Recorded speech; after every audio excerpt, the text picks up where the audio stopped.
Vincent van Gogh only sold one painting in his lifetime. So how did he become famous? Because Jo van Gogh Bonge, his brother's widow, who saw the genius in his work, made sure that the world discovered him by putting his work in front of audiences from Berlin to Paris for years after his death. Believe it or not, it took multiple times for art critics and audiences to see what we all see today, an incredible artist. It's the same with your video masterpieces. Do you like how I did that? Linking you to an artistic genius? Compliments for free on this channel. All you need to do is subscribe. The reason it's the same for you is that your valuable knowledge doesn't need to go out once in a video and then that's it.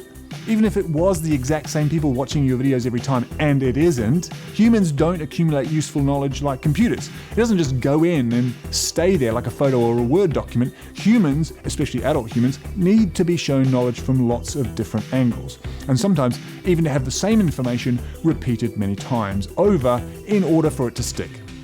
Think about it. The last time you successfully created a new habit or learnt a new skill, did you just need to practice it once? Or did you need to repeat it over and over until it became second nature? Of course you had to repeat it over and over again. So actually, if you had some unique knowledge to get across, you're actually doing your audience a service by repeating it from different angles on multiple occasions. Now, of course, I'm not talking about repeating the same information word for word. That would get really old really fast. But just don't be afraid to visit the same information in new videos, no matter how many times it's been mentioned before. We joke about A-roll over and over again, bringing it back, because we know it's an easier way to remember the filming process if it's broken into A-roll and B-roll. In fact, why don't we do it again right now? This episode was brought to you by A-roll, which is what you're watching now. This is some random B-roll that gets laid over the top of the A-roll in the edit, and this is some random loo-roll, which has nothing to do with either. I'm taking the piss out of the Sesame Street format a bit there, but they were the original educational innovators that linked entertainment to educational content.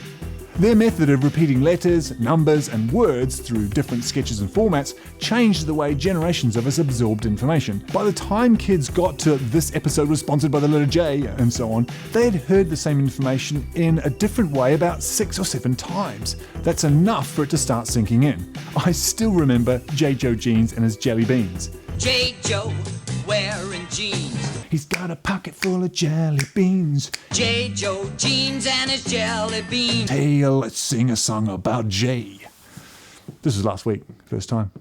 So give your audience that familiar feeling and repeat the same information from time to time without any guilt because it's good for them, and repeat the same information from time to time without any guilt because it's good for them, and repeat the same information from time to time without any guilt because it's good for them, and you don't want to spend all your life not being recognized and slicing off you, and repeat the same information from time to time without any guilt because it's good for them, and you don't want to spend all your life not being recognized and slicing off your ear because you've gone mad.